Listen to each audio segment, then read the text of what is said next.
उनको लेके आए, है ना। इनमें से अधिकांश प्रमेय जो है बहुत सारे इन्होंने उनको प्रूफ करके भी दिखाया। जैसे ये वाला प्रमेय लिखा है तो इसके इक्वल ये ही आता है, ये चीज उन्होंने क्या करके प्रूफ करके भी दिखाई है कि नहीं। इन्होंने गणित के सहज ज्ञान और बीज गणित प्रकलन की अद्वितीय प्रतिभा के बल पर बहुत से मौलिक और अपारंपरिक परिणाम निकाले, जिनसे प्रेरित आज तक उस पर शोध चल रहा है। बहुत सारे प्रमेय है ना। बीज गणित पढ़ते हैं ना आप लोग, आप सभी मैथ्स वाले बैठे हैं, हम सभी जो साइंस वाले हैं वो सब मैथ्स वाले भी हैं। यदि आप क्लास 11-12 में गणित नहीं पढ़ रहे हो तो आपने 9-10 में तो पढ़ा ही है, ठीक है ना। तो बीज गणित में भी इनका काफी योगदान रहा है ना। इसके बाद यदि इनकी थोड़ी सी और इनके जीवन काल पर आप देखें तो प्रोफेसर हार्डी के साथ इन्होंने काम किया, ठीक है ना।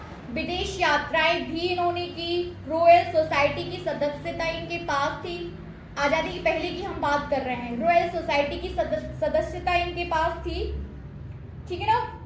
इनकी कार्यशैली और यदि हम शोध की बात करें तो रामानुजन जी द्वारा इनके द्वारा किए गए जो अधिकांश कार्य हैं अभी भी वैज्ञानिकों के लिए अबूझ पहेली हैं, अबूझ, कि वो आज के लोग उसको सुलझा नहीं पा रहे हैं।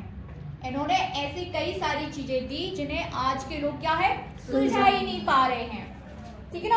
एक चीज आप लोगों ने ये पढ़ते रहते हैं हम लोग, जैसे कि 1779, ये आप लोग समझते हैं क्या होता है 1779, 1729, 1729।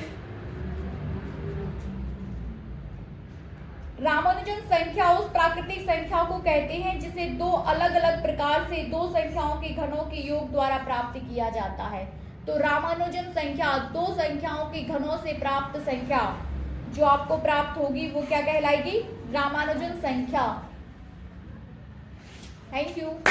श्रीनिवास रामानुजन ने गणितीय कार्य एवं उपलब्धता 1 + 1/1.3 + 1/1.3.5 + 1/1.3.5.7 √e + π/2।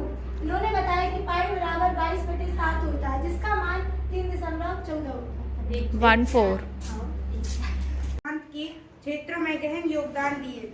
इन्होंने अपनी प्रतिभा और लगन से न केवल गणित के क्षेत्र में अद्भुत आविष्कार किए वरन भारत को अतुलनीय गौरव भी प्रदान किया।